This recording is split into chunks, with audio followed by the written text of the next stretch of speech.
Howdy there, friendo. I've got some great guests coming to you from Nevada on Nevada, part of my Swing State Tour. Experts joining me today. Very happy to share these conversations with reporter and professor Sondra Cosgrove and reporter from the Nevada Current, April Corbin Girnus. Really interesting women. I had Carrie Kaufman there joining me, sitting inside, kicking it. Those conversations begin at 29 minutes. And I learned a lot, and we had some fun. We had great conversations. It was laid back and interesting, and I learned a lot about Nevada, which is really important that you say it that way too. Nevada. Oh, I don't even think I hit the A correctly yet. And I've also got the best daily news recap you can find on any daily podcast coming up. And I just want to take a brief moment to point to Men's Health, everybody. My brief PSA. Yesterday, I had appointments for both a physical and with my dentist for a cleaning. Shout out to Dr. Svensson and Dr. Basta. And just a reminder for men and Men's Health, I think we're obviously not nearly as good, especially around my age at 48. You really got to make sure you're doing that annual maintenance and everything you can on a regular basis. Some days I'm better than others. Some years I'm better than others. But I got a very clean bill of health, at least from my physician. Good blood pressure,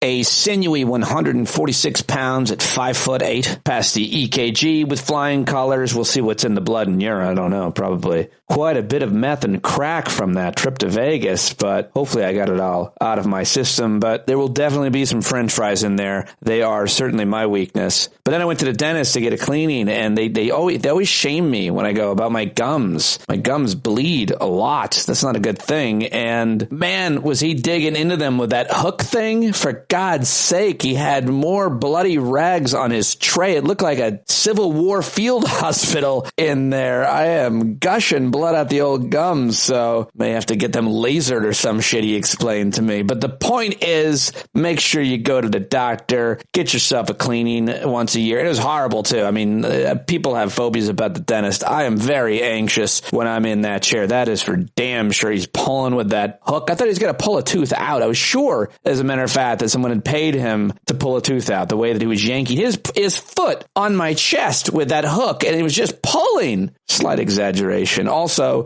they didn't put the lead apron on me for the x-rays. Apparently, they don't do that anymore. Nobody told me that, so they just started taking the x-rays. Like, whoa, hey, doc, you forget something? That lead apron? He's like, we're not doing that anymore. I was like, okay. So hopefully I don't have tooth cancer now or whatever possibly could be the result of those minute secondary moments of radiation that they give you there. Don't you get more in an airplane? I don't know what I'm talking about. Next time I talk to Dr. Carroll, I'm going to talk to him about dental care. He's got some real issues with the whole industry, I believe. And just one piece of advice. I go in, I have a 3:30 appointment yesterday, and I walked in and I signed in and I filled out the paperwork required, whatever. And I said, you know what? I'm just going to go outside. It was a beautiful afternoon. This is this tiny little waiting room with one other person in there. So I'm not going to sit here because it's probably going to be a long time. I always have to wait at the dentist and the doctor. And I said, I'm just going to go outside. And I said, would you just call me when it's my turn? She said, yeah, sure. Like no one had ever done that. It was a beautiful day. So I wanted to go outside and have privacy and talk on the phone and just have fresh air and pace back and forth. I just want to sit there in the waiting room and, break the rules a little bit. Right? There's nothing that says I have to sit there and wait. It's no bigger deal for her to just give me a call rather than get up and yell my name. And so that's what happened. And it worked out really nice. So I highly recommend that as well. So get your checkups, take good care of yourself so we can support each other on this journey that we are on. I'm very happy to have you joining me today and every day that I'm here, Monday through Friday, often posting on Saturday and sometimes maybe even more. Of course, all over social media, Pete Dominick, Stand Up with Pete Dominick. Find me on all of the platforms and a master of none, but someday. Let's get to those headlines. Let's start with the daily email. WTF just happened today. I love this daily email. Sometimes I quote it here on the podcast. There are 49 days left before Election Day. And here is the news from yesterday in one sentence. Senate Republicans blocked legislation to federally protect access into in vitro fertilization. A sheriff in Ohio urged residents to, quote, write down the addresses of Harris supporters for future reference. That's not good. Nearly 100,000 people in Arizona may not be eligible eligible to vote after officials discovered an error. That's not great either. Florida law enforcement officials will conduct their own criminal investigation into the man with a rifle at Trump's golf course. And that's what we should call him, not the assassin, but the man with the rifle. And that's because the Florida governor and Republicans don't trust the federal government to do their own investigation. It's all political. The Speaker of the House, Christian nationalist Mike Johnson, set up a vote on a 6-month stopgap government funding plan that's expected to fail because it's linked to legislation requiring proof of citizenship to register to vote. And Kamala Harris leads Donald Trump by a record high 6 percentage points among likely voters. But let's not get excited about that. We have to act like we're always 10 down, which is why I'm continuing on the swing state tour, doing everything I can to get out the vote, create awareness, talk to experts, and learn as much as we can about all of these swing states and what we can do. Now, let's head to some international news. First, the big story from yesterday was that the militant group Hezbollah said that pagers belonging to its members had blown up. Beepers, pagers. They blew up. They somehow had explosives in them. It happened across Lebanon. It killed at least 8 and injured more than 2,700, according to the country's health ministry. And it is a crazy story. Apparently, it was an Israeli operation. The operation was approved earlier this week during security meetings with Israeli Prime Minister Benjamin Netanyahu and senior members of his cabinet and the heads of the security services. How on earth do you do this? I mean, they weren't using iPhones or smartphones because they were so easy to hack. So they switched to beepers for more security, but somehow the Israelis got those beepers first and put explosives in all of them that they could detonate with a specific message, it looks like. Apparently, Israel didn't inform the Biden administration ahead of this operation that included exploding thousands of Hezbollah members' pager devices. The operation shut down a significant part of Hezbollah's military command and control system, and it looks like they're focusing more on the Lebanese front now than Gaza. Behind the scenes, according to Axios, a source with knowledge of the issue in Israel conducted the operation in order to take its fighting against Hezbollah into a new phase. Well, they certainly did that while attempting to still not escalate to the level of an all-out war. The Israeli operation was aimed at undermining Hezbollah's confidence and creating a feeling in the ranks of their militia that's totally penetrated by Israeli intelligence services. And I mean, I got to imagine that goal was a success. They must have been celebrating in the Israeli intel community yesterday. The source said Israeli intelligence services assessed ahead of the operation that Hezbollah would likely retaliate with a major attack against Israel. So we'll be, of course, closely watching that. But an absolutely crazy headline yesterday. And I still want to understand how they did that, how they engineered beepers to explode, how hard that is, or more importantly, how they got them all to different Hezbollah members across Lebanon. I'm sure they'll make a movie about that operation someday. In other international news, let's go to Canada. Apparently, Prime Minister Justin Trudeau's party has lost a seat that it held for decades in Montreal, a defeat that's likely to increase pressure on him to resign. I demand Carlo and other Canadians give us an update, our Canadian correspondents at the Hangout on Thursday night. More about this. Let's go to Ukraine, where U.S. and European officials are struggling to honor the pledge to use Russian assets to aid Ukraine, according to the New York Times. In Mali, an Islamist group tied to al-Qaeda said it was responsible for an assault on 2 military sites in the capital. In Portugal, more than 5,000 personnel are battling wildfires that began over the weekend. At least 4 people have died.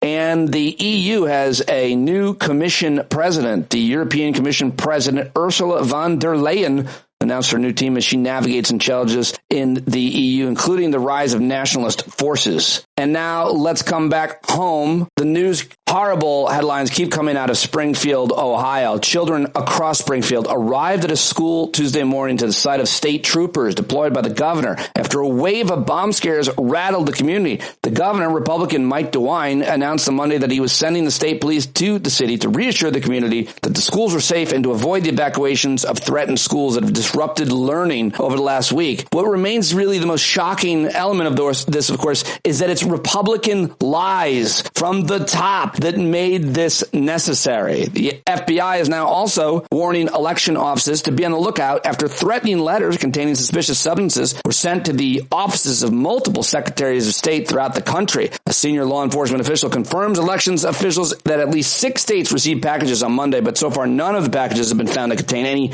actual hazardous material. And I mentioned the story at the Today in One Sentence, but in more detail, the sheriff in Ohio, who's made disparaging remarks about Vice President Kamala Harris and immigrants on social media, he's now suggesting that residents pile a list of addresses where they see yard signs in support of the Democratic presidential nominee, which is just more fascism, fascist behavior. Portage County Sheriff Bruce Zukowski is his name. And every American should denounce that, but Republicans won't because, of course, it's a cult. Let's see. We got some good economic news yesterday. U.S. industrial production rebounded in August from a Hurricane Beryl-related slide a month earlier, reflecting a pickup in manufacturing and mining output, which is not good for the planet or the climate, but still, it's good economic news, apparently, I'm reading here. And also, Americans spent a bit more at retailers last month, providing a small boost to the economy just 7 weeks before Election Day as the Federal Reserve considers how much to cut its key interest rate. Retail sales ticked up to 0.1% from July to August after jumping the most in a year and a half after the previous month. The Commerce Department reporting this yesterday. Let's see, what else do I have for you? Oh, Instagram revealed changes to teen accounts. They said yesterday that the accounts of users younger than 18 would be made private by default in the coming weeks. The app also plans to introduce more supervision tools for adults and stop notifications to minors from 10 p.m. to 7 a.m. to promote sleep. I like it. It's very little, but I'll take it. The changes are part of an effort to beef up privacy and limit social media's intrusive effects on younger users. And now it's time to get to a bunch of legal headlines, which I normally don't do for you, but because there were several of them, I thought I might mention them. First of all, a federal agency is now investigating RFK Jr. after they found out that he severed a whale's head, because that's a story that he told himself. An appeals court is upholding sex crimes conviction of Jeffrey Epstein associate Ghislaine Maxwell, or however you say her name. One of the police officers who pled guilty in the Tyree Nichols murder said that Tyree Nichols wasn't a threat. One of the former Memphis police officers said, "I wanted some kind of revenge. I was seeing red." Terrible, terrible story that continues to unfold out there in Memphis Police Department and Tyree Nichols' family. And finally, Sean Diddy Combs has been charged with sex trafficking by force. And everybody, of course, is talking about this one. I'm not. I mean, this is literally the first I'm learning about it or reading about it, but it sounds like the charges are pretty bad, like transporting women to engage in prostitution, racketeering, conspiracy, alleging he ran an, quote, enterprise that he engaged in sex trafficking, forced labor, or kidnapping, arson, and other crimes. Federal prosecutor said Combs abused, threatened, and coerced women and others around him to fulfill his sexual desires, protect his reputation, and conceal his conduct from 2008 to now. The allegations mirror 11 civil complaints filed against him since 2023. So that dude is in serious trouble. I read one headline that he could spend the rest of his life in prison, like Harvey Weinstein, who's still there. I just saw that as well. All right. Well,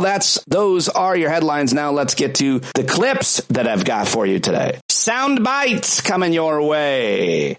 Let's start with the always despicable Nepo baby governor from Arkansas and the former spokesman for President Trump. It's Sarah Huckabee Sanders. She was with President Trump yesterday. Where were they?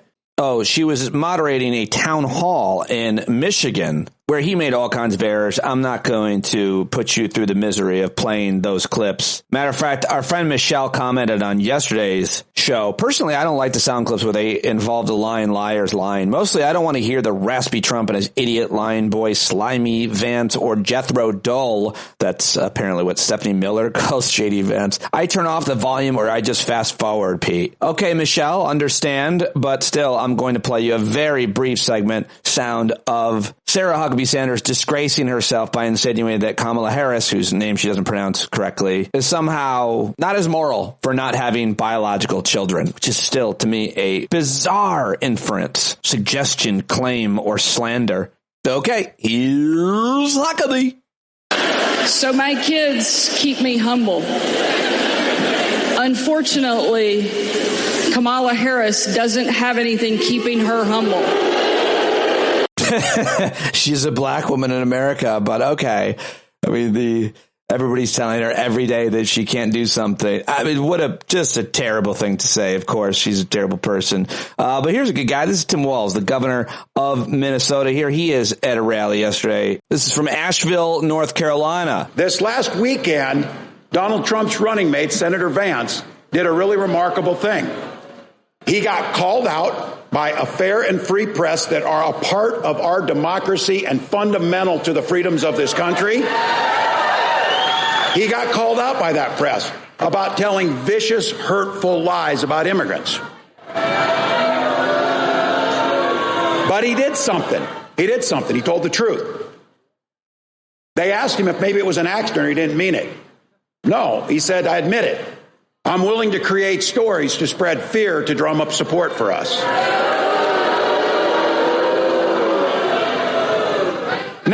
Now, the only thing amongst this group is no kidding. We've been seeing that for years. Yes, but at least they admitted it. So you got to ask, what other things are they making up stories about? I think you know. The reason you do that is because if you told what you really stood for, no one would vote for you. And that includes the folks who think that, because you have your neighbors who are out there. Hell, we have them in our families, don't we know? So, but that's what happens. And I don't really like Donald Trump, but I like what he stands for. Oh, really? Suppressing women's reproductive rights? Is that the one you want? Or is it cutting taxes for billionaires while you get screwed in the middle class? Is that the one you like? Or is it ignoring real problems, like our children being shot dead in schools? Is it those things or whatever? So I think for all of us, the truth here, you know who Donald Trump is. You know the pain that he caused. Yeah, indeed you do. Tim Walz, always great on the campaign trail yesterday. And the Vice President, Kamala Harris, sat down with the National Association of Black Journalists, the organization that Trump sat down with a couple weeks ago, where he made all those horrible remarks and controversies.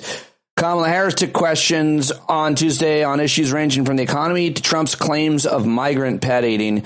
And the interview took place in Philadelphia. And I thought it was, from the clips I saw, it was profound. She's just so empathic and smart and strategic, the way that she pivots and handles all of these questions.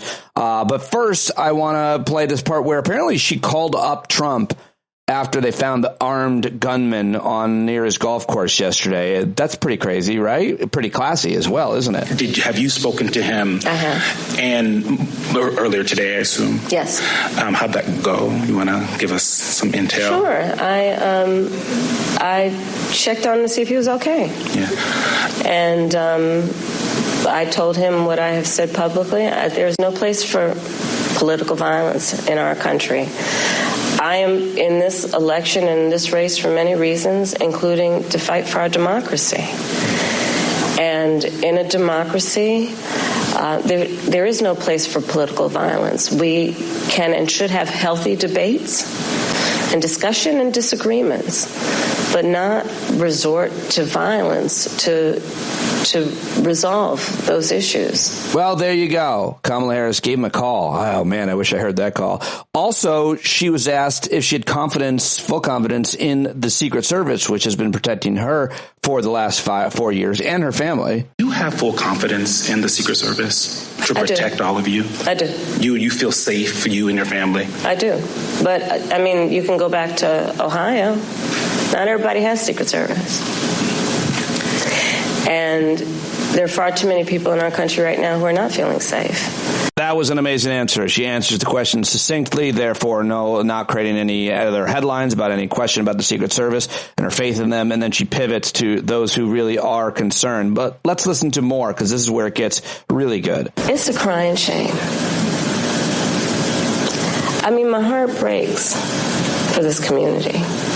You know, there were children, elementary school children, who it was school photo day. You remember what that's like? Going to school on picture day? Who were dressed up in their best, got all ready, knew what they were going to wear the night before, and had to be evacuated. Children.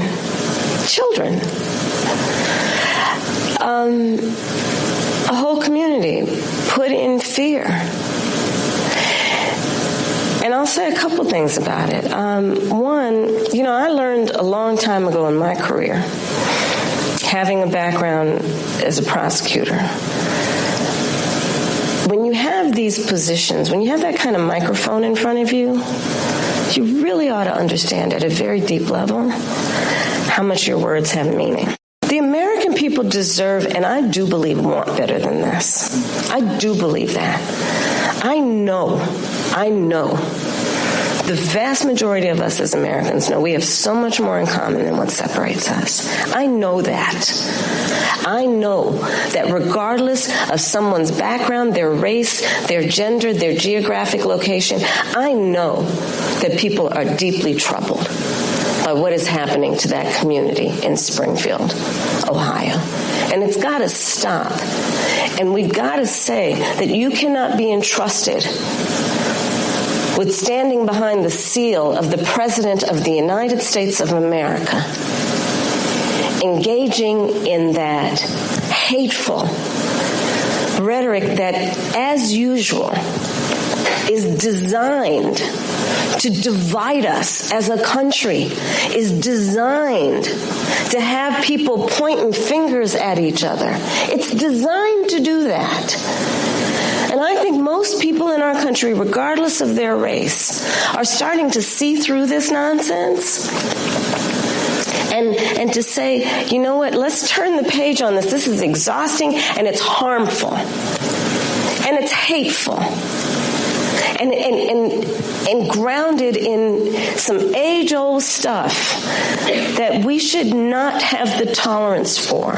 So let's turn the page and chart a new way forward and say, you can't have that microphone again. Yeah, I love it. I really, really like what she said there. The way that she said it, I thought it was impactful, important, and I like the phrase, let's turn the page. I think that's been very effective. All right, now I just got a couple of lighthearted comedy clips for you. Well, they're actually the kind of comedy that I feel like is impactful and enlightening and fights apathy. It's J.L. Covan and Trey Crowder. They're two of my favorite satirists, comedian, and commentators when it comes to politics. Let's first go to J.L. Covan's Donald Trump impression, which I thought was really good, about a minute and a half here. Trump talking about Taylor Swift. Taylor Swift is one of the worst people I think that's ever been created in this country. Okay, she's very nasty. She's, by the way, dated a lot of men who, many of them have talked to me, and they don't say nice things about her. They actually say she's a horrible person.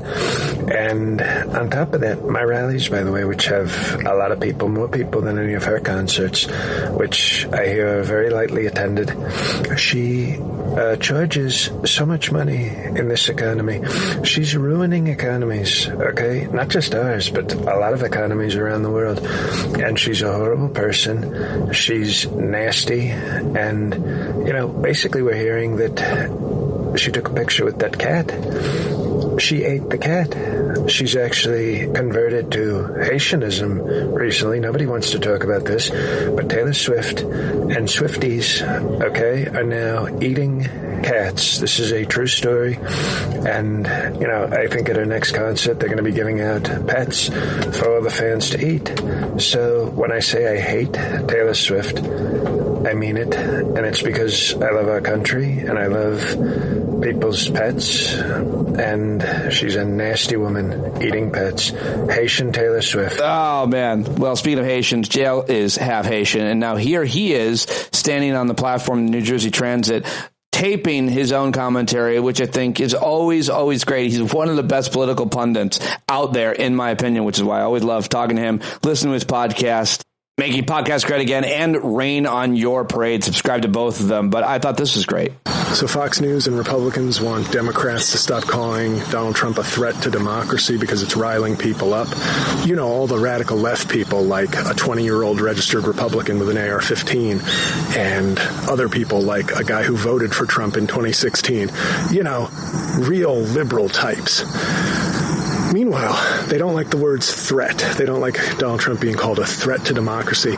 He said he wants to be a dictator on day one.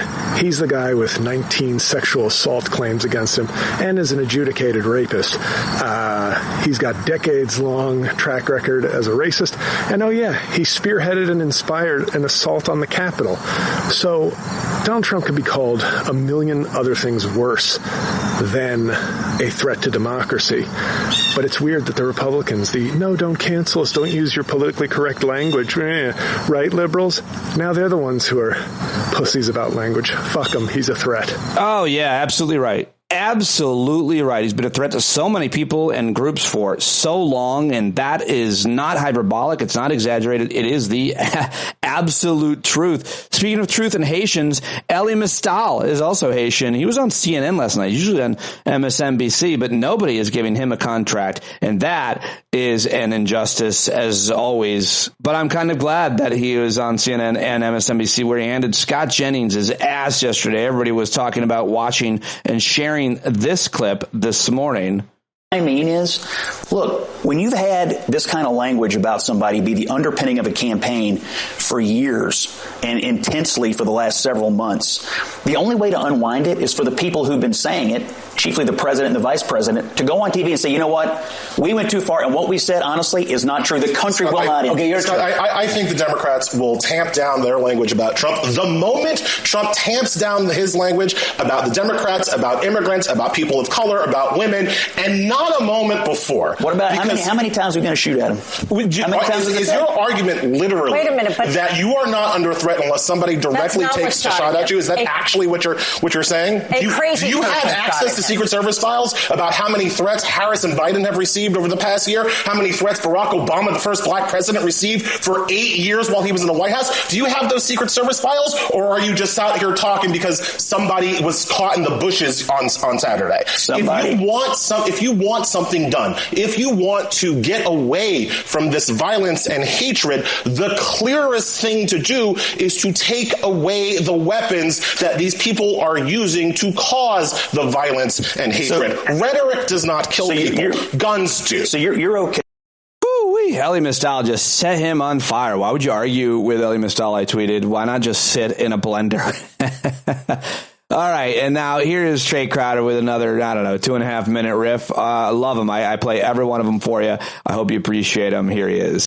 Well, there was another attempt on the life of the most hated man in the Western world, and MAGA is struggling to make sense of it all. They said, surely this time the gunman will be transgender Antifa. What's that? A disgruntled and unstable white male gun nut? That can't be right. What are the odds of that? Besides statistically almost 100%. Yeah, no, but they think it's suspicious. They said Trump's schedule wasn't even public. How could this guy even know where to find him? Well, if you'll allow me, going to a South Florida golf course looking for Donald Trump is like watching the Dallas Cowboys looking for a catastrophic blowout loss. Like, it'll happen. Just give it time.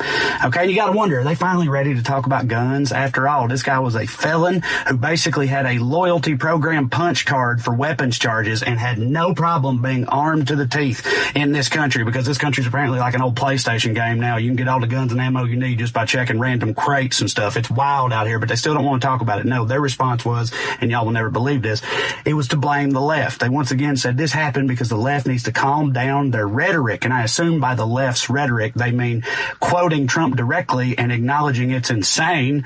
Dude, this is like if you walked outside one day and you saw your neighbor in the street brandishing a gun, rubbing peanut butter on his chest and screaming about the end times. So you start texting the other neighbors, hey, this is alarming, I don't like this. And he walks over to you like, wow, really?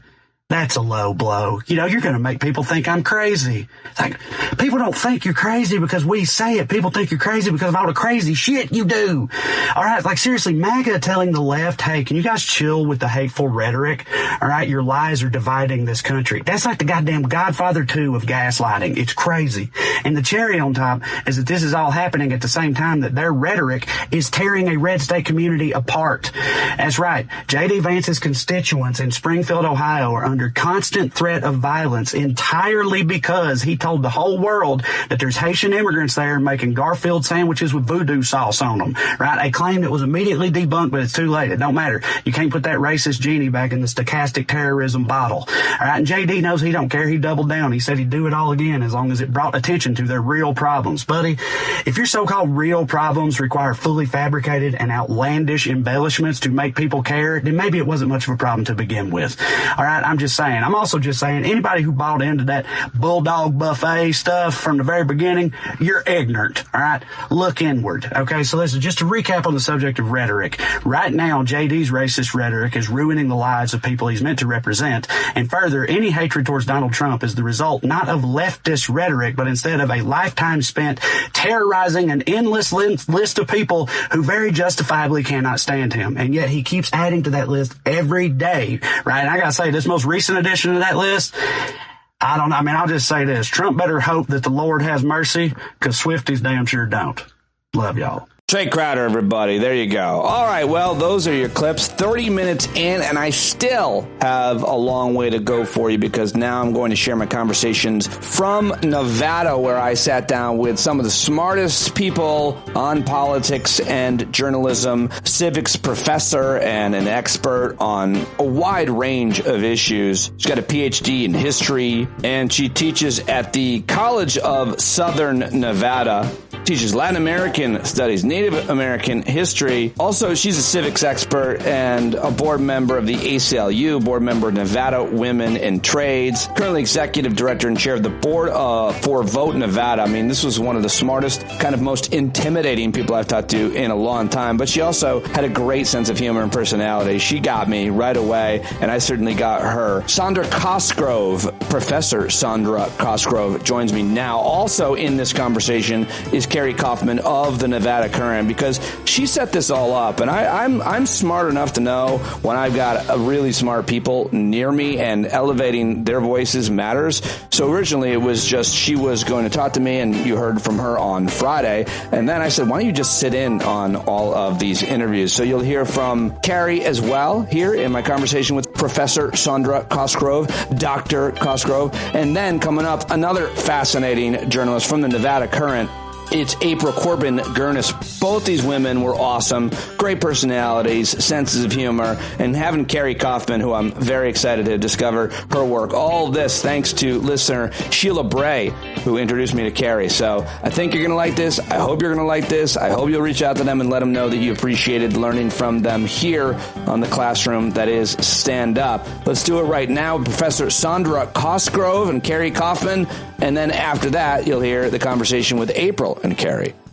Cosgrove is a big deal here, and she is very well connected, and I already feel like I'm in trouble because I've mispronounced the name of your state. Yeah, if you're going to be on the radio or TV or just wandering around the Strip, it's Nevada.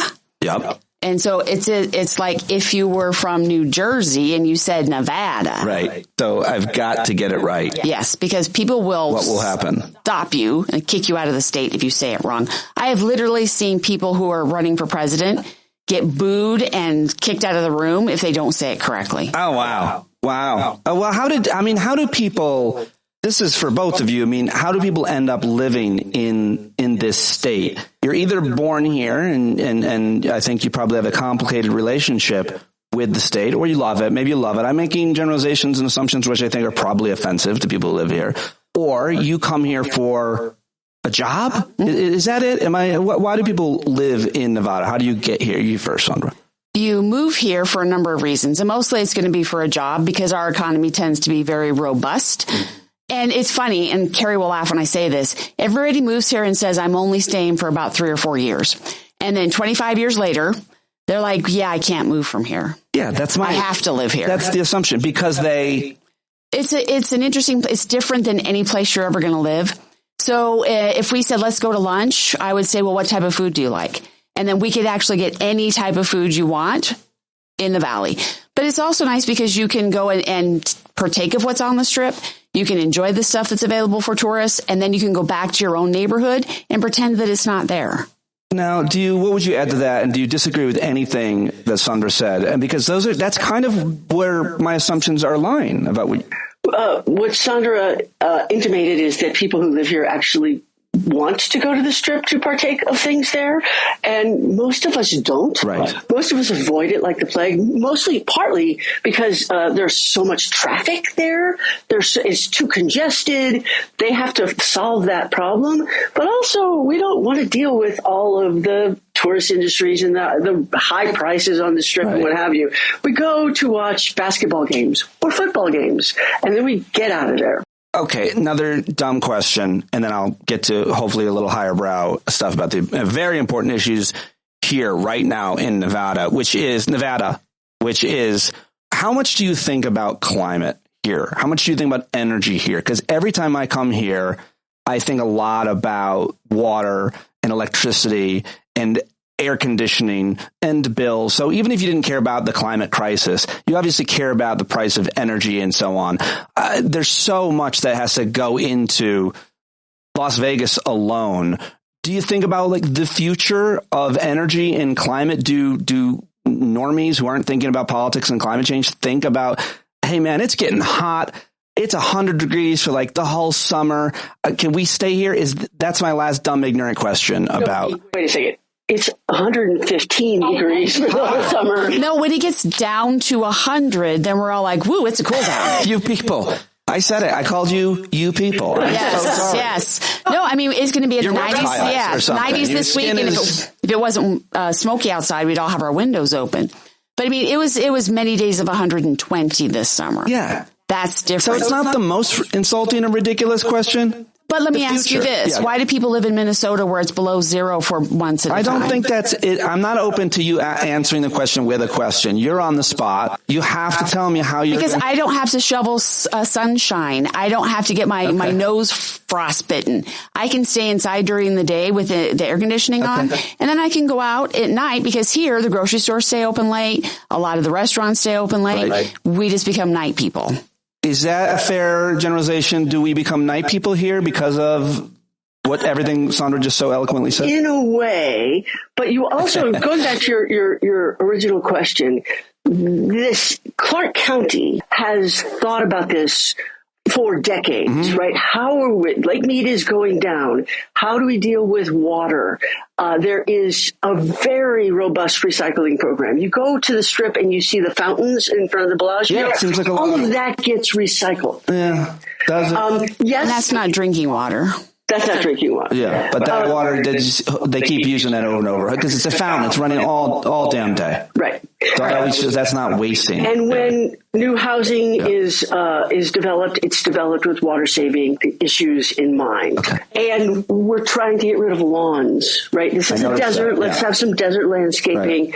Right. So there are a lot of things. Do we look down on people who water their lawns, I hope?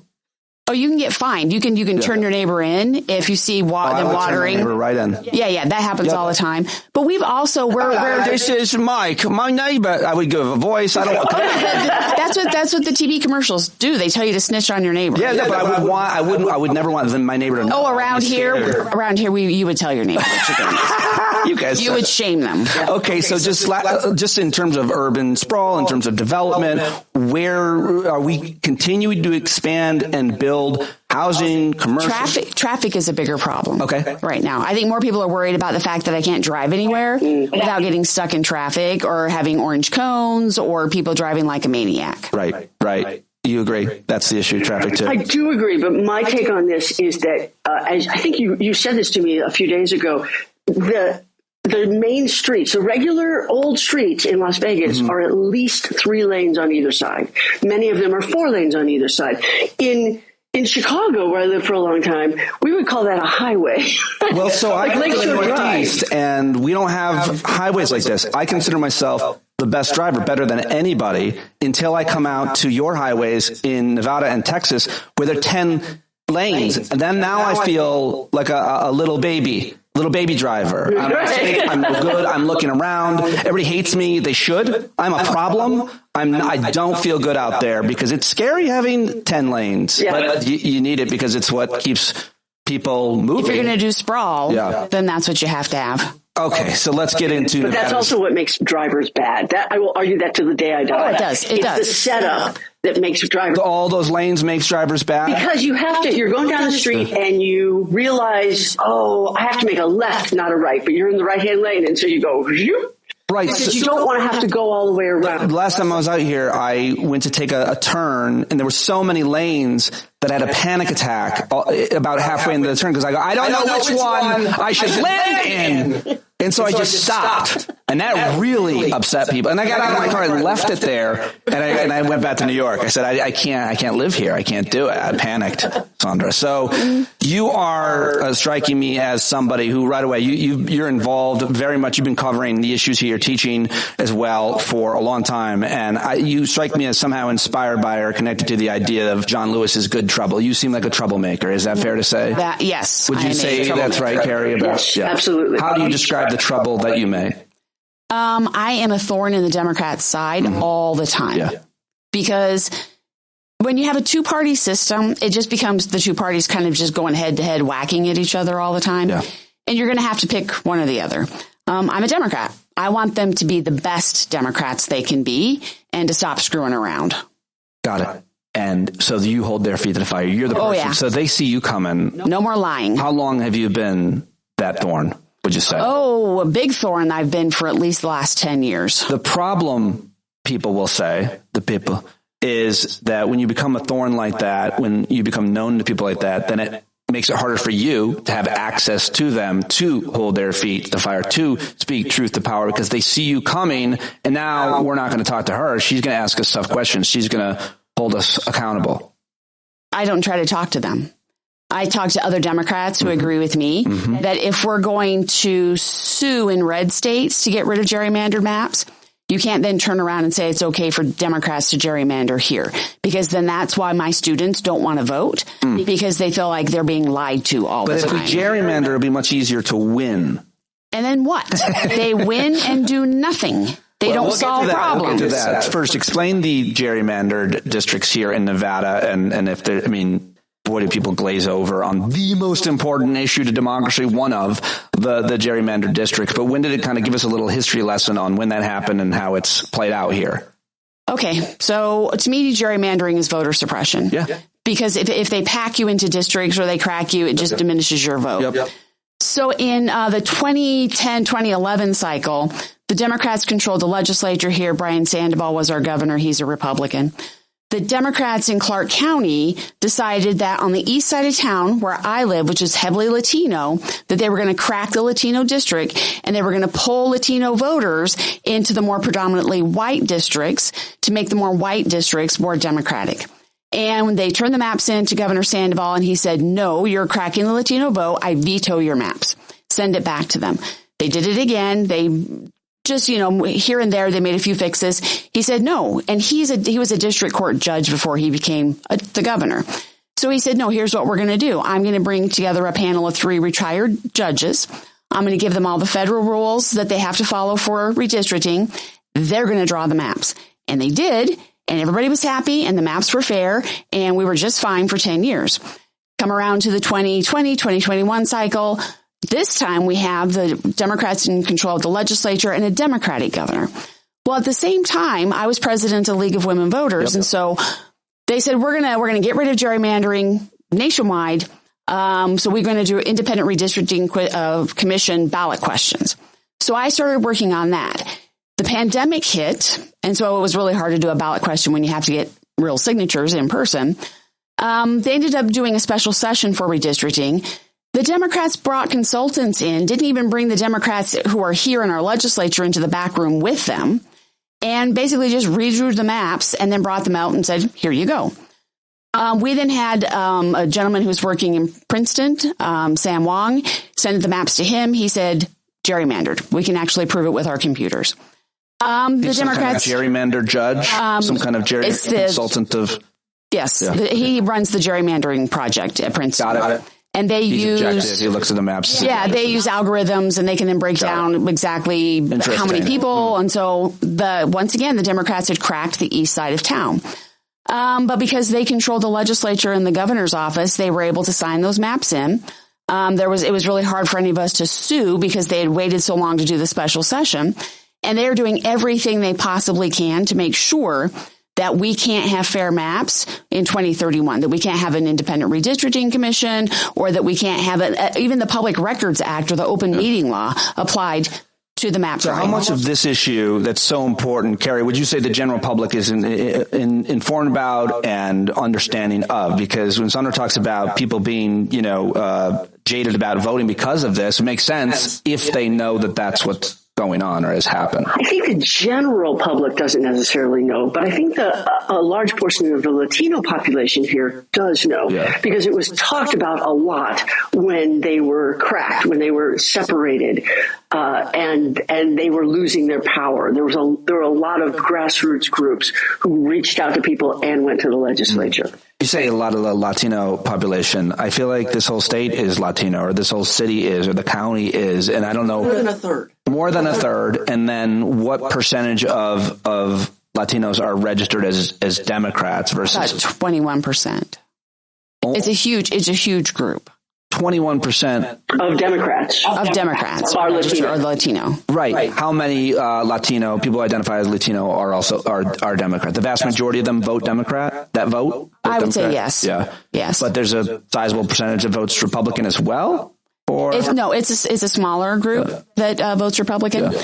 If they're gonna do something besides vote Democrat, they just don't vote. Right. But you know what? You might not know that you live in a gerrymandered district, but if only the Democrats run people in that district and the Republicans walk away because it's so heavily gerrymandered, you're being impacted whether you know it or not. Right. Very well said. Yeah, great point. Yeah. The other part of this is that the way they gerrymandered the districts in 2020 left out moderate Republicans, mostly upstate, like in Reno and Washoe County. Which pisses them off or leaves them out in terms of opportunity to vote for potentially, especially in this election, a Democrat in the primary. Yes. Yeah. Yeah. Wow. Okay. So that's a huge issue here and people are aware of. Let's get to some of the other issues. First, there's ballot questions, which matter a lot. I want to get to that. But just for the national audience, Nevada is a swing state. That's why I'm here. I'm going to the other swing states. We can argue about their importance in terms of their electoral votes. We can argue about or talk about the data where it says they're leaning and so on. Tell us a little bit about what word do you like? What do you want to be called? Do you want to be called battleground? Would you like swing state? Would you like purple? Purple. You like purple? Mm-hmm. That does more of the work lifting. So how would you describe this state in terms of presidential elections or its politics to the rest of us? So right now, the biggest thing that is the question mark in people's minds is in 2019, we adopted automatic voter registration at the DMV. So that when you went in and you got your driver's license, you make me register to vote. I don't have the freedom. No, you can say no. You can say. Well, shoot. You check the box and you can say no. I want the freedom to not vote. You're saying I have that freedom.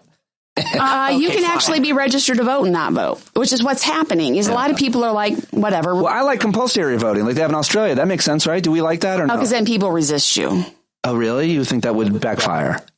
I work with students. Right. And as soon as you tell them they have to do something, they will go beyond any limits you would even imagine to not do it. Okay. Let's talk about the young vote as well in a second, but continuing describing the state's politics. I'm going to pull in the long vote. So with automatic voter registration, if you don't say, I want to be a Democrat or Republican, they just default you to nonpartisan. Mm-hmm. And then you get a little blue postcard in the mail and it says, we've registered you to vote. If you don't want to be registered, here's how you can go online and unregister.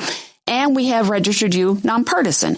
If you would like to be registered with any of the parties, because there's more than just the two, go online and become a member of one of those parties. Mm-hmm. That's not happening. People are not switching over. We also have same-day voter registration and same-day voter registration updates because we have closed primaries for all top-of-the-ticket races. So that if you walked in and didn't realize you were registered nonpartisan and you would say, no, I'm a Republican or I'm a Democrat, they would just switch you right then and you would get to vote a whole ballot. That sounds like that's a great way to rig the vote. How? Same day. I don't know, but it sounds like there's something they would say. Same day voting. I don't know. I don't know that you're, that you where you live. Yeah, civics person. In order to do same-day voter registration, you have to have an ID. So you have to have a driver's license or an ID from the DMV, and you get to vote a full ballot, but it's still a provisional ballot until we verify that you're able to vote. But we assumed a ton of people would get registered as nonpartisan. That first primary would come up. They would re-register with a party. Did not happen. And it's still not happening. So that our nonpartisan registrants are 34% of the vote. Democrats are about 30 and Republicans are about 29. And no one's talking to the nonpartisans. Because their name is not on the list. Right. And we've got pundits here, and I'm not going to say who just calls them not real voters. Say their names. John Ralston. So... it makes me mad when he says that. No, I've told him that. It makes me mad. Yeah, what does he say in his defense? He said they don't vote. If they want us to pay attention to them, they should vote. That's backwards. When I teach online and a student doesn't log in, I don't say, that's probably not a student. No, I say, hi, you haven't logged in. Do you have questions? Are you having problems?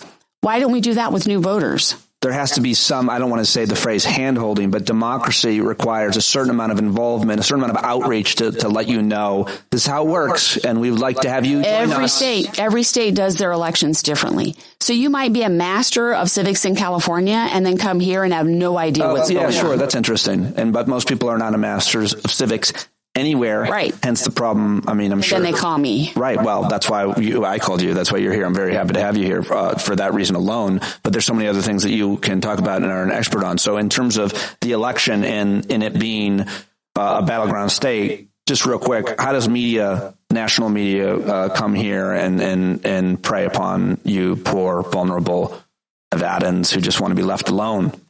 No, I mean, usually people contact me and want to know if I can get them in touch with my students. They want to talk to young people. Okay. And so I always have a group of students who are willing to talk. Well, since you brought it up, speak for them. I'm very worried. I'm always worried about apathy. They're not apathetic. Of young people. That's good. So by not apathetic, meaning they have an opinion. They're mad. Do you think that's a product of this generation and the circumstance of America, or do you think... So they want to talk about issues, and they don't care if you're a Democrat or Republican. They just want to talk about the fact that rent is too high and that there's traffic problems and they can't get enough work to be able to pay their bills.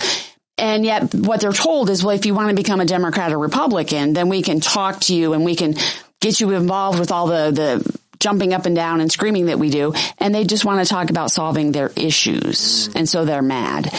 And 2 months ago, they were mad because they were being told the two old white dudes were the only choice they were going to get. Yes, that was a feeling they were mad. Around the country with young people. My own daughters were pretty disenchanted. And that the moment that switched, a lot of things changed. But for young people especially, it gave them a lot of enthusiasm. So now they're like, wait, we're interested. Talk to us. But I don't really see anybody doing anything more with them than just saying, Trump's bad, Kamala's good, vote for her, it'll be fine. They still want to talk about their issues and how those issues are going to get solved. Got it. I worry. What would you add to the generalizations about young people, Carrie, and their voting? Much less, LGBT community and their engagement here. I mean, obviously overlap with young folks. I think that... Well, not obviously. There are LGBT people here who aren't young, but it's more welcoming to young people. Yeah, I'll step on my tail as much as I want with my ignorance around that. But you know what I mean in terms of it being an issue that they care a tremendous amount about and get engaged and organized around.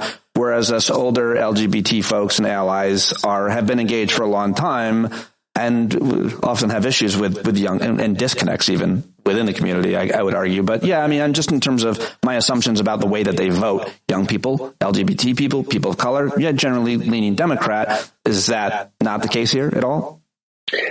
Yeah, they definitely lean Democrat. Okay. But they also are as pissed at the Democrats as Sondra is, because people make promises. They go to Carson City mostly, and I don't think that most of the young people are really understanding of how it works in Carson City. First of all, it's 400 miles away.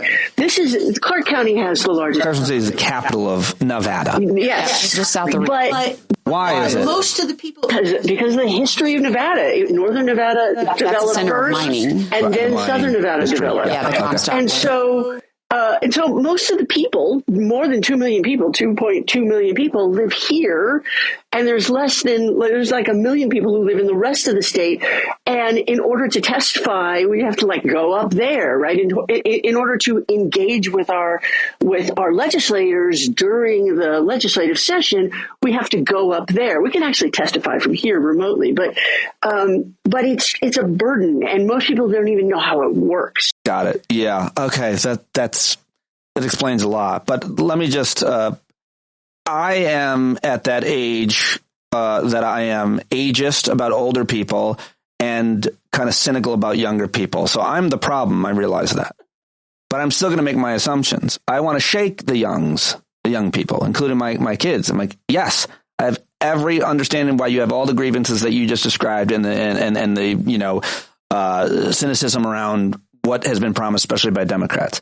But much less, the issue in the Middle East being pro-Palestinian. I'm like, yes, but I want to teach them what I didn't know, which is that we can't let the perfect be the enemy of the good. If you don't vote for Kamala Harris in this election, you won't have the luxury to complain or gripe about these other things. Tell me why I'm wrong to talk down at them like that. Yeah, don't talk down at them, because they actually agree with you. I'll sit them down, and especially the taller young people. And then they'll get online and talk about you. Yes, it won't be effective. You don't have to tell them that about Kamala Harris. If you were still trying to tell them that they needed to vote for Biden, you would have to yell at them and they would just walk away from you. They will vote for her, but they also want to be heard and said, I'm getting sick and tired of you doing what your donors want and lying to me. And so even if you go to Carson City, because I've done the rodeo over and over again, and no matter what you've been promised, you run right into the lobbyists and you run right into the donors, and that's who they're going to follow, not you and me. Got it. I'm about to lose you time-wise, and I want to make sure I do get to that ballot question and anything else that I didn't ask that you are fired up and that you think... It'll be related to the ballot question. Okay, so the ballot question, which is, these are always hard to understand, and even I feel like, maybe this is straightforward, and even when you do understand what's at stake, it's often asked in such a way that it misleads a voter on election day. Or like, wait, what does this mean? Am I supposed to be for or against this? It's not always straightforward. So the wording sometimes is confusing to even those of us who are obviously, like myself, highly intelligent. I get confused very easily about parking regulations. I could not get away with saying that on the air, right? I have an associate's degree in humanities, I'll have you know, and then I studied acting. So. And it's because lawyers write our ballot questions. That's the problem. Right. No, lobbyists and lawyers, right? They write the question, but sometimes to obfuscate or confuse. What's the deal here? Sometimes they're just having to meet legal requirements that you can't have. You have to be able to apply the single subject rule, and that the description of effect has to be legally sufficient and all that type of stuff, which does nothing for us in the political realm, even though it makes them compliant in the legal realm. And we have way too many lawyers that are involved in our politics, and that's oftentimes the problem. But the ballot question I'm working on is ballot question number 3. And here's what it says. It says, in Nevada, our top of the ticket races are closed primaries. So that means if you're registered nonpartisan, you don't get a vote in those elections. The ballot question 3 will open those primaries. So they'll be open just like our down ballot races already are. Anybody will be able to vote. All the candidates will be on one ticket. In the primary, you get to vote for one person, and then we want the top 5 people to move forward. Because what we have discovered in places that have open primary top 2, and we actually have that in our down ballot races now, the top 2 people with the most money goes forward. Right. We want top 5. Oh, okay. Because 5 is going to pull in people who are younger, people who are more diverse, people who don't have $1 million. Exactly. And fund their own campaigns. Exactly. It pulls them forward. It also pulls their voters with them. So now young voters who are more interested in that younger candidate, in that person with fresh ideas, their candidate with their talking points are moving forward, not dead in the primary. What I think I just heard is you combine 2 issues, which is the open primary voting and ranked choice voting. But this is why you have to have ranked choice voting. Yeah. Because we've all heard about what the spoiler effect is, right? Or vote splitting, right? Because of RFK, because of Jill Stein. If you don't have just 2 and you start bringing in 3, 4, we're going to ask for 5 to get the most diversity we can. We don't want somebody elected with 20% of the vote, which could happen if you have vote splitting. So we want more ideas moving forward. We want more voters being engaged to the general election. Yeah. But then what it says is you can rank up to 5. If you want to just pick one, you can. If you're going to do 2, 3, 4, 5, but you can do up to 5. If somebody gets 50% plus 1 of the vote in the first tabulation, that person wins. That race is over. If nobody gets 50% plus 1, then the person that has the least number of votes drops off. You then open it up and you ask, okay, the people who voted first, this person, who was their second choice? And then those votes get tabulated up to the second choice and you do an instant runoff. And you just keep doing that until somebody gets to 50% plus 1. And then that means the person who won is the consensus vote. That means that there was enough people that they went out and said, I'd like your second choice vote. Yeah. They got consensus, they win. This idea is building across the country. It's used in other countries as well. It's used in some states already, right? So Australia has been using it, and they do have mandatory voting there. You think this is a no-brainer? You're the expert to create fairness and more democracy. If you explain this to anyone under the age of 25, they go, yeah, that makes sense. Yeah. Well, I think if you explain it to most people, as well as you did, especially. Well, but the Democratic Party here right now is sending out mailers and doing TV commercials saying you have to vote no on 3 because ranked choice voting is too confusing for you. You're going to mess it up. Oh dear. So they're basically calling voters dumb. Do you think voters are smart? I think voters are very smart, and they're frustrated, and they want more choices, and they want to have more voice in deciding who that person that's going to get elected is. Who do you think is going to win here? You say you don't like those kind of silly questions this far out. No, what I want to know right now, I was actually over on Channel 13 doing live commentary about the debate. Great. And so I was watching to see when they started doing the polling right after the debate. Other states, other swing states, Kamala Harris's numbers jumped. They didn't here. And what it looks like is they've both tapped out their base, and now the fight's going to be for the nonpartisans. But I was telling the Democrats back in the primary, stop fighting on the open primary and talk to them now. Talk to those young people now. Talk to those nonpartisans now. Because if you wait until it's right before the election, you're going to look disingenuous and they're not going to listen to you. Are the nonpartisans disproportionately young folks? Yes. If you break down the numbers, when you get to that 18 to 34-year-old, up to 70% of them are registered nonpartisan. Got it. Wow, you are such a great source. What a great person to talk to about Nevada and, well, anything. Anything else? Anything you want to add, Carrie? Sorry. Say the state name again. Nevada. Yes. Did I say Nevada again? You did. See? Yeah. It's because we get used to saying the Sierra Nevadas. I think it's not that. I think you're giving me the benefit. I think it's a lack of respect that I have for the state, and I need to learn to have more respect, and I apologize to you both and everybody else listening. To be fair, I've had some bad experiences here. If you're, so have I, but I grew up here. If you are a Spanish speaker, it is Nevada. But so I forgive Spanish speakers, native Spanish speakers, but not the ones. But there is a Cairo, Illinois that is spelled right. Like Cairo, and if you say it Cairo, they'll get mad at you. So you get in trouble. We also get mad at people who, as you should. I welcome. Go to Louisville, Kentucky, and try and find any two people who will approve of the way you said their city. Yeah, I don't think I will. Yeah. It's because it's in Kentucky. I may. Last thing, anything else that you want to tell folks I didn't ask? I didn't ask you anything, and I haven't learned enough about tribal issues here and the issues that those communities. There's a lot of tribal folks in Nevada. This state has a very fascinating and important history. And what are their concerns, and how much influence do they have on Democrats, much less political parties in general? They have the same concerns as my students. They feel like promises are made to them that are never fulfilled. But right now, in Alaska, that has already adopted the ballot question 3 process, they have open primaries top 4 with ranked choice voting, which is how we got Mary Peltola into Congress, the first indigenous woman to represent Alaska. That was because of ranked choice voting that she was able to, that's interesting. Because she understood the ranked choice voting strategy. And so she would go to Sarah Palin, who's one of her opponents, or Nick Bagich's voters, and say, wonderful first choice. Let me make the case that I can be your second choice. And that's how she won, because Sarah Palin was just awful. And so the Republicans wouldn't rank her second. And so Mary Peltola got more second choice votes. And now she's in Congress because she's a nice person. Yeah. But the indigenous community there have a ballot question in Alaska to repeal open primaries with ranked choice voting. The indigenous community there is fighting tooth and nail to keep that law in place. They say, we understand ranked choice voting. We like ranked choice voting. And again, here, the Democrats are telling the indigenous community it's too confusing for you. Oh, you are good to connect those two and explain the difference and how it's being communicated to similar communities. Sondra Cosgrove, what a pleasure and honor to be in your presence and get to interview you here. Thank you for coming over and doing this with us. I really appreciate it. Well, thank you. Yeah, there you go. Sondra Cosgrove. Dr. Cosgrove was really great. I hope you liked her. I hope you'll go let her know.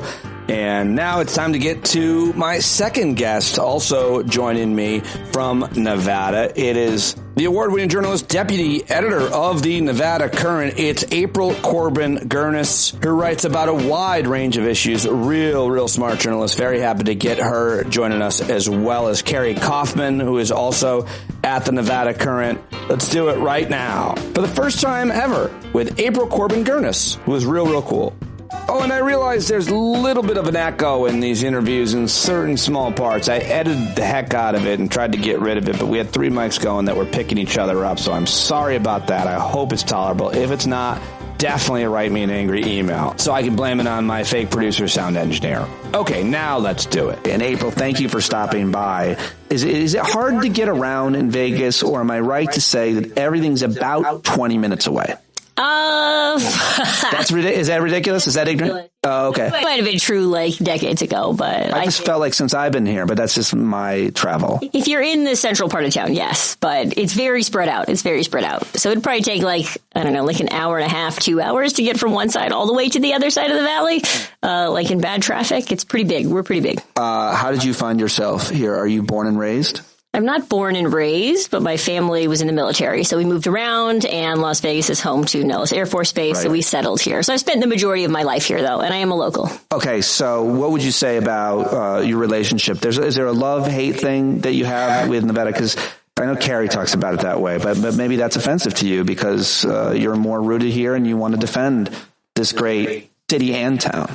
I will. It's kind of one of those things where if I am talking to people in Nevada, I will talk badly about it and hate it. But if I'm talking to any other state or anybody else, I will defend Nevada. Yeah, that's pretty normal. Absolutely. You agree with that? Yes. Tactic? Yeah, that sounds like most people in most states. But can you both tell if someone is from Nevada, a local, or if they're a tourist visiting here? Can you tell? Just by the way they walk, the way they dress, the way they drive? Because Vegas seems to attract people from all over the world. You've got all kinds of conventions.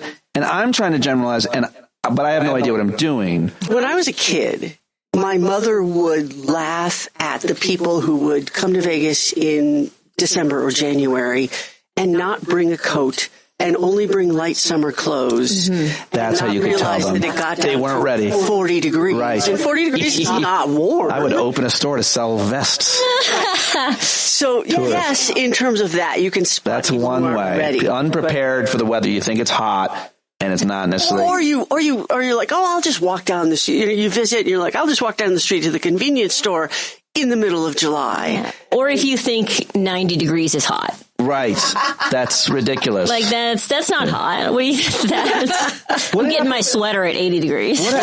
What happens if your air conditioning breaks? Does that ever happen in your car or home? That sounds like a nightmare. You can't survive. You die? Yeah, you give up. I leave my husband at home and I go to stay with my family or sisters. Why would you do that to him? You would not bring him?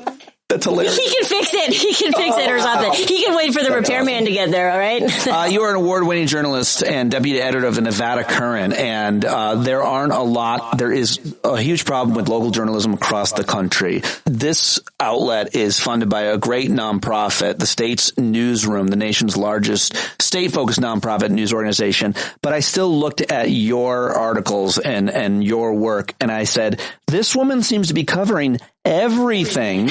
And it used to be you'd have a beat, but there's just not nearly enough journalists and journalism to do it. Obviously, the pay, and we can talk about it. How would you talk about the state of journalism here in Nevada, covering anything from the state house to local and state businesses, the gaming community, all of it?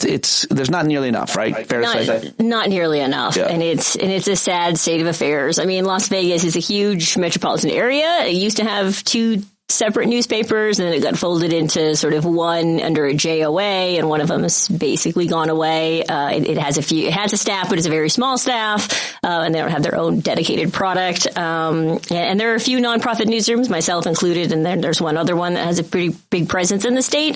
But it's really minimal. And if you think about our state legislature, which is already weird because it's not in Las Vegas or anywhere near Las Vegas. It's 8 hours away in the northern part of the state, right? So already sort of removed from 70% of the population. It's a handful. I mean, there's probably like half a dozen people who are watching the state legislature at any given time. At least that's bad. That's bad. Actually, it's bad for your health. It's bad for everything. If people aren't watching the decisions being made, the laws being passed, and if journalists aren't then explaining them, which is hard to do. Yeah.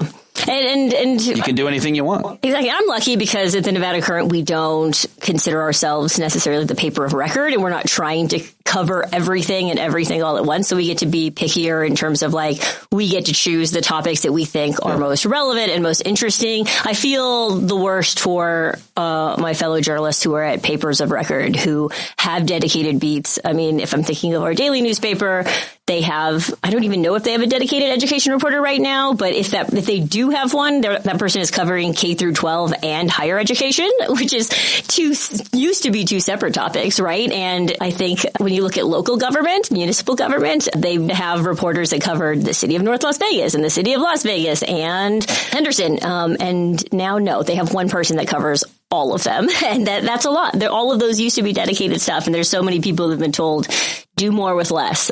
I would do all my shenanigans when that person's on vacation. Not that you're allowed to take a vacation as a journalist, but that's when I would get away with everything. Oh, they do that. I'm sure they do that. The Friday night news dump is a thing for sure. So what do you want to say to the national audience, to people that are listening outside Nevada, about the importance of this state to the election? How do you describe your electoral votes and how everybody's fighting so hard for them? Yeah, I mean, I think there can be a tendency, even though we get lumped in with the swing states, that there's a tendency to be like, Nevada doesn't matter that much because we only have 6, as opposed to 6 electoral college votes versus 6 beautiful, precious ones. But we're good. There was a big push a few years ago in Nevada to try and make us the first primary. We didn't quite get there, but now we're like the first in the West or whatever it is. That matters. And that matters. But it was also the argument behind that, which I think was valid, was that Nevada is really reflective of the wider population of the country, right? We are rapidly growing and we have a very diverse population, which was not the case with some of the other early states. And I think that's sort of something to be remembered. How influential are labor unions in this state to politics? It seems like the culinary union is the most powerful. It seems like it matters a great deal who they're going to endorse and support. How much influence does organized labor have?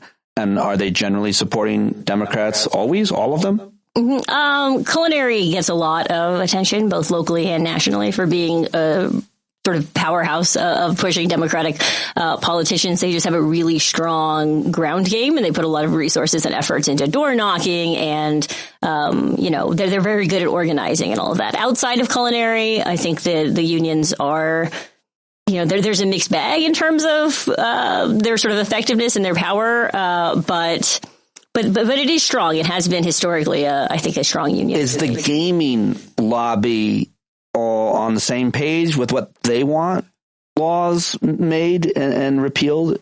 Are they organized as well, colluding together to kind of say, hey, this is a law that'll benefit all of us if it gets passed, and donating to similar politicians and campaigns in all parties? Yeah, I mean, I think it would be generous to say that there's a lot of gaming companies. There's only a few of them that own everything. I think a lot of people, if you just come here, don't realize. Oh, I did not realize.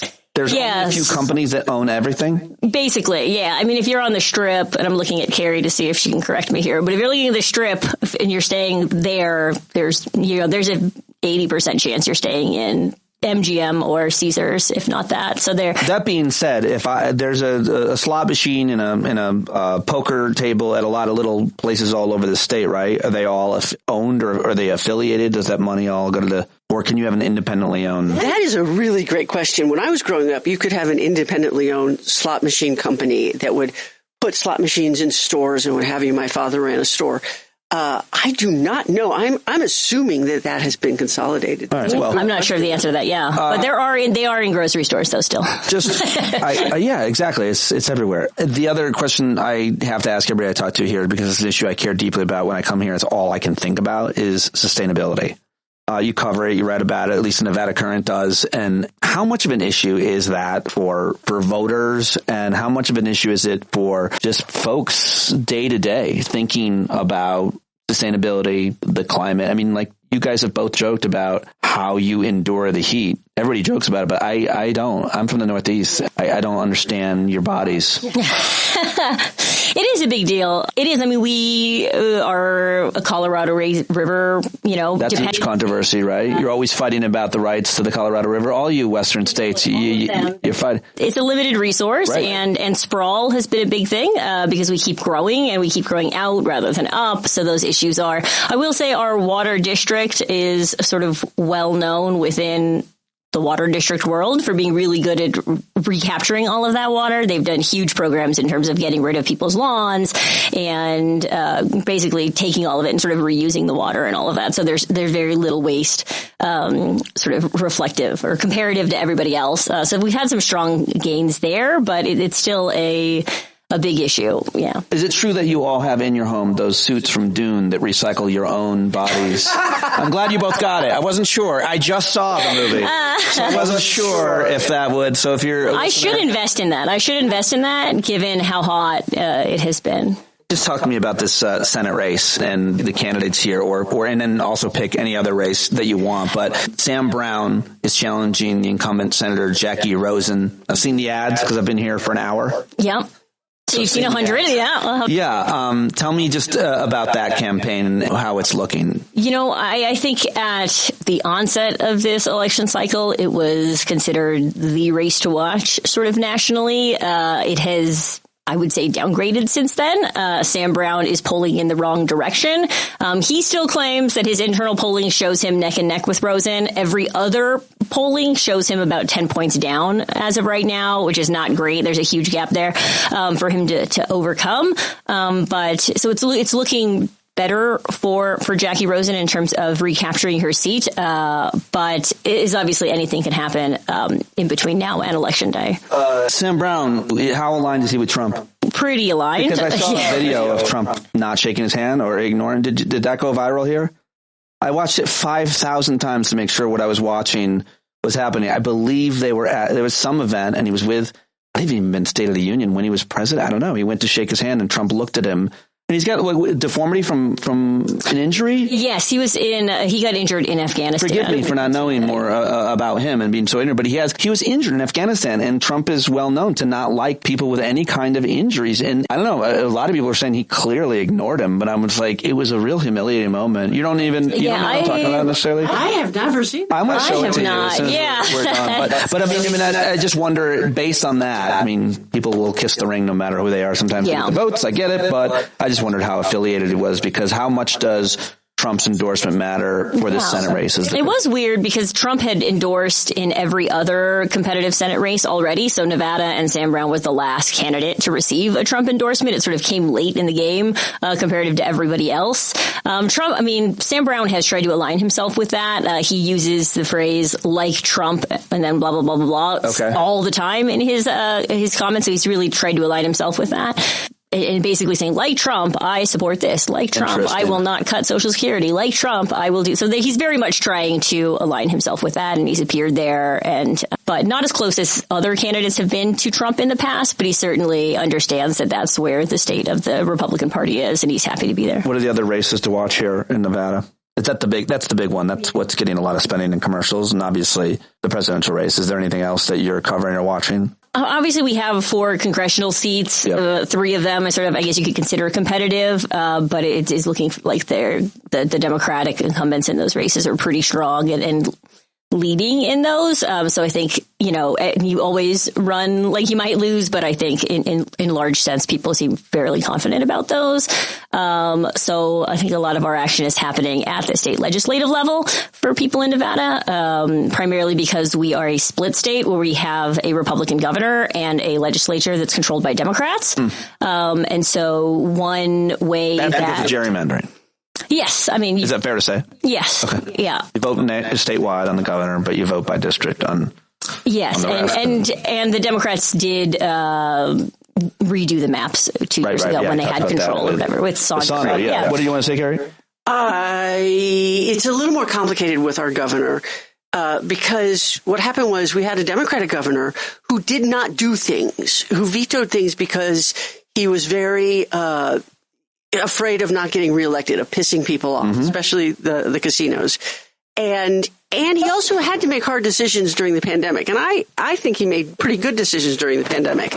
But what he didn't do was go to the working people who were home, who were not getting paid, who couldn't get through to the unemployment office because we had taken so much money away from unemployment. And so they were using computers from like the 90s.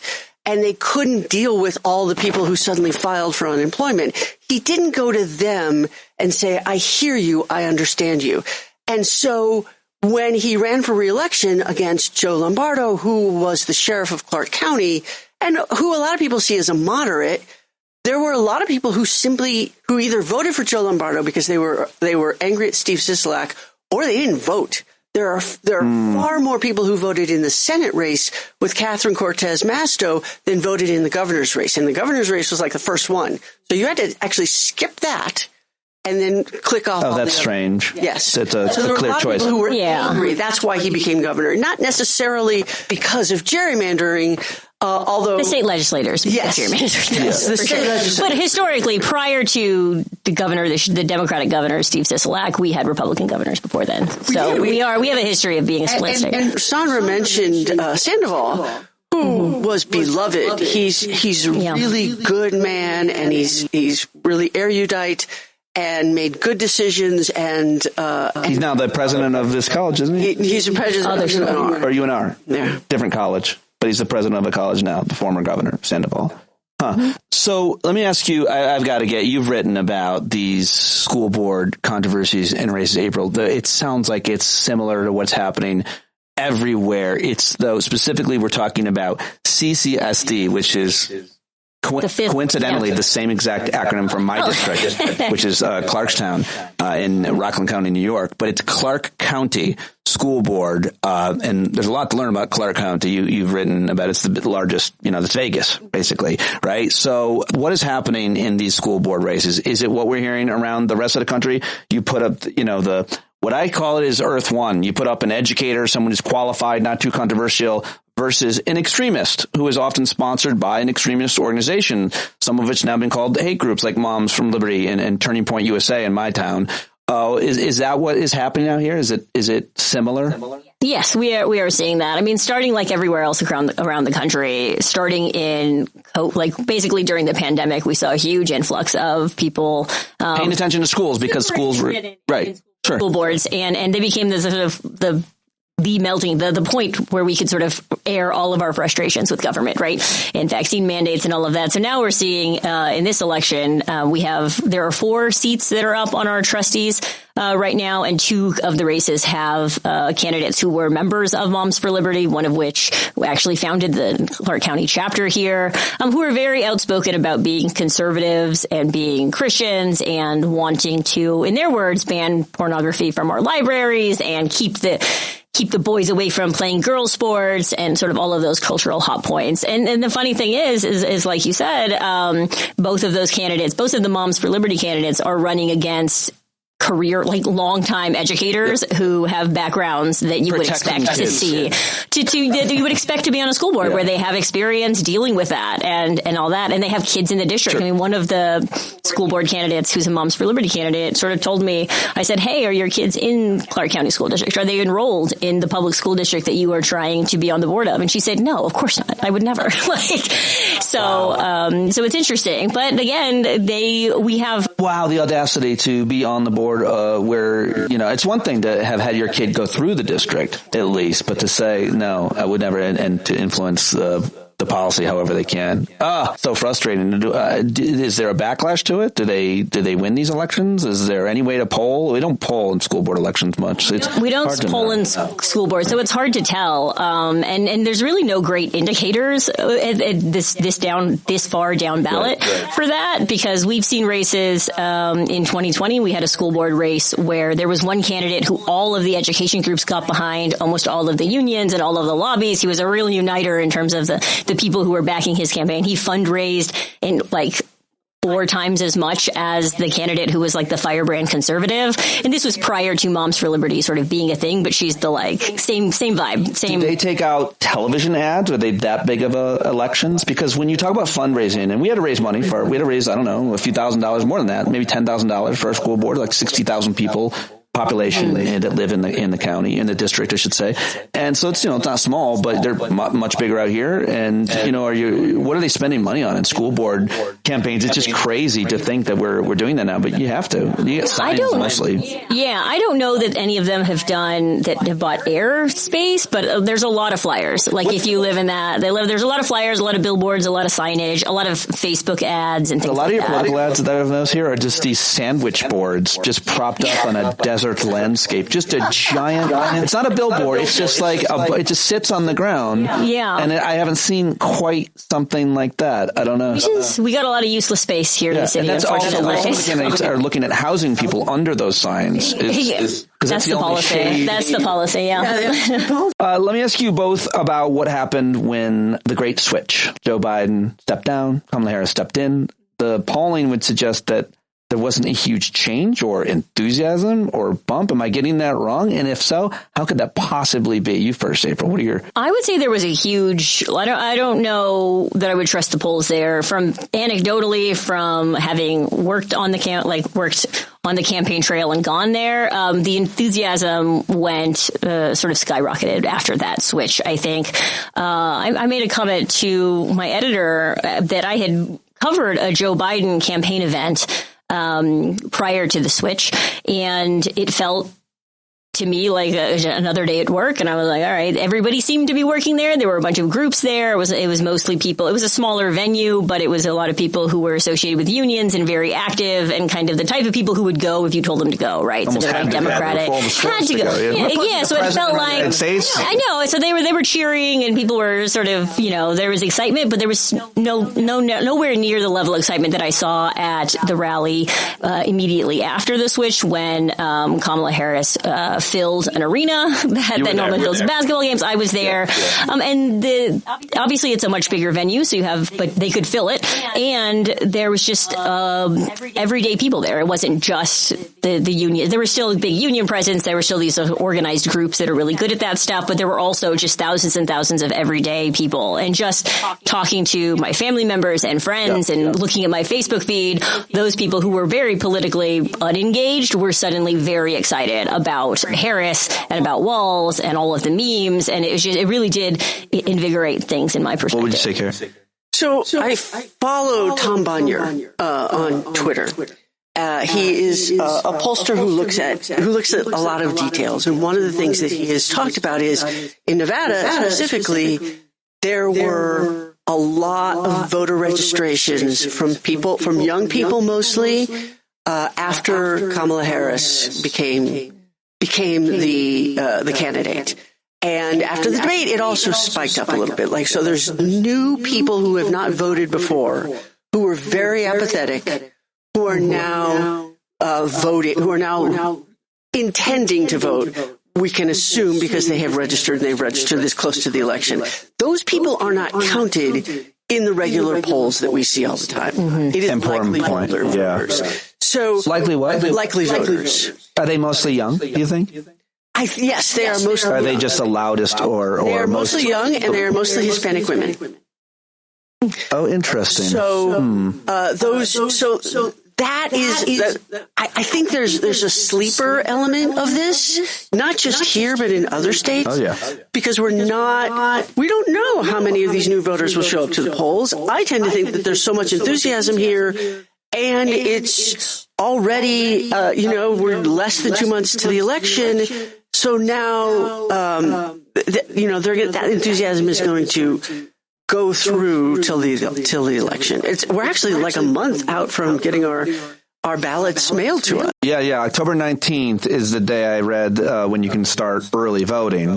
And we have universal mail ballots in Nevada, so some of the state will get them even before then. Explain that. So we have universal. Every active registered voter in Nevada will be sent a mail ballot. Rigged. Fill out. Rigged. Yeah, that's what they say. That's it's rigged. People say. It's actually safer for a lot of different reasons. More secure, I think. We can make arguments, but go ahead. Sorry.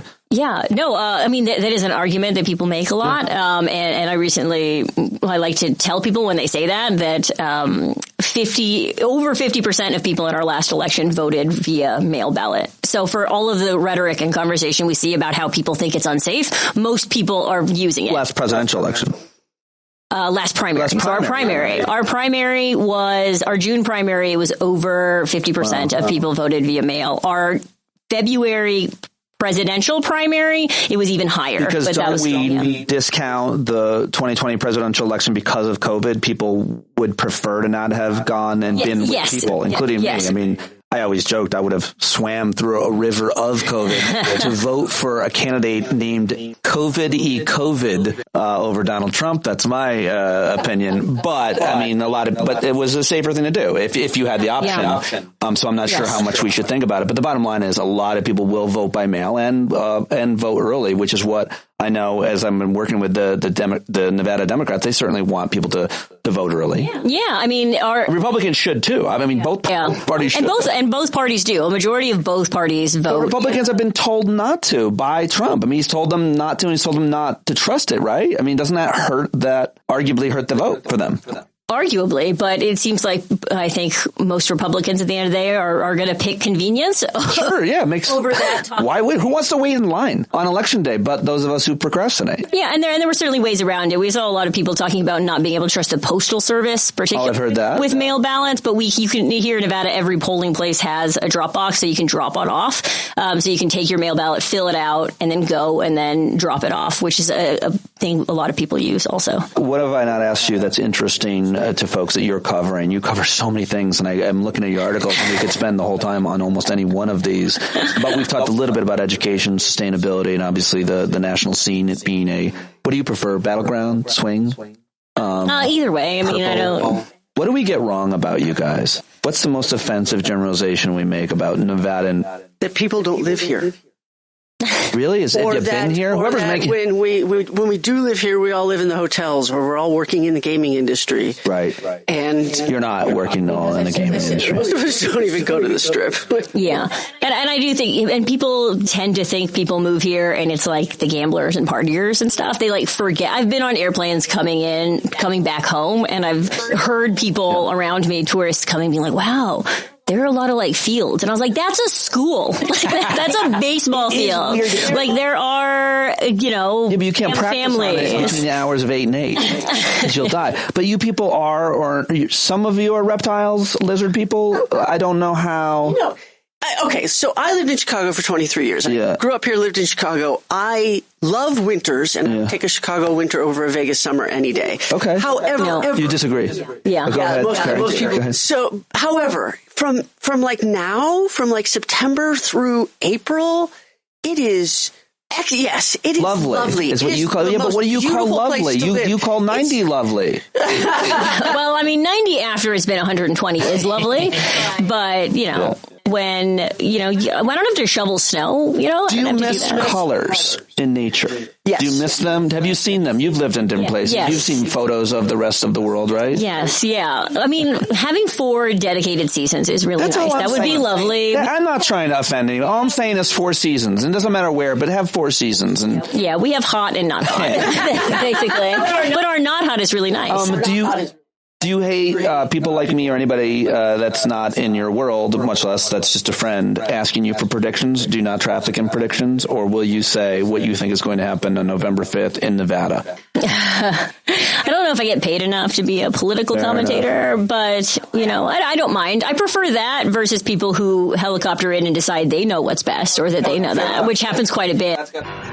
All right, there you go. Sorry to cut it off like that. We had a little bit technical issue right there at the end with the last 2 minutes of the interview, but that was basically it. I want to thank Carrie Kaufman for making that happen for us, Sheila Bray for making the connection to Carrie, and of course Sondra and April for joining me. Go support their work at the Nevada Current. Follow them on social media. Let them know you heard them here. And thank you for supporting me and my work here in independent journalism. StandUpWithPete.com is the website. All the social media platforms. Write a rating and review for me on Apple Podcasts and Spotify. That makes a big, big deal. If you haven't done that, please do that. You folks who listen all the way to the end, you're the bumblebees. You're the special ones, and I love you all so much. Thank you very much. John Carroll does the music for this show. He's a Grammy Award winner, songwriter. Wow. Oh, man, I'm tired. Go support John. JohnCarroll.org right now. Take it away, brother.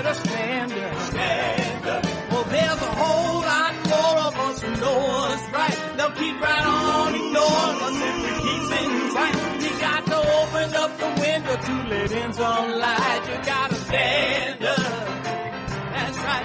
We got to rise up. You got to stand up. You got to stare the devil straight in the eye. We got to let him know it's his turn to go. See it clear and all you hear is a lie.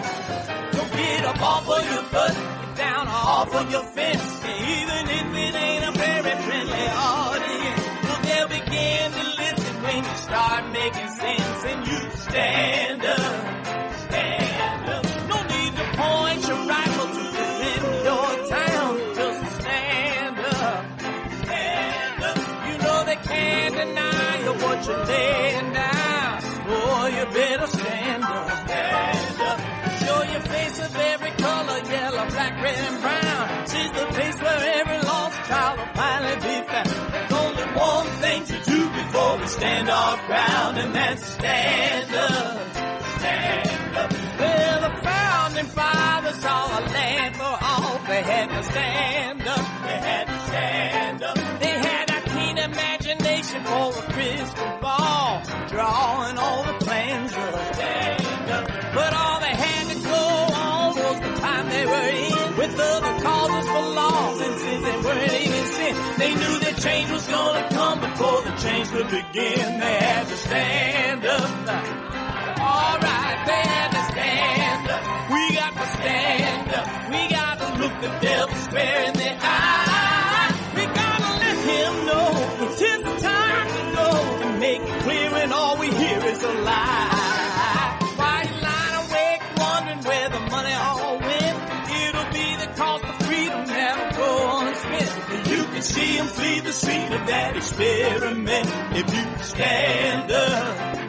Alright, we got to speak up, we got to reach up, and raise your voice in every way you know how. Don't be toes up, you got to show up. Ain't no better time to do it but now. No need to pledge allegiance to no wanton tribe. Rise up, show obedience to the voice inside, and listen well and it'll tell you not to run and hide. It says stand up.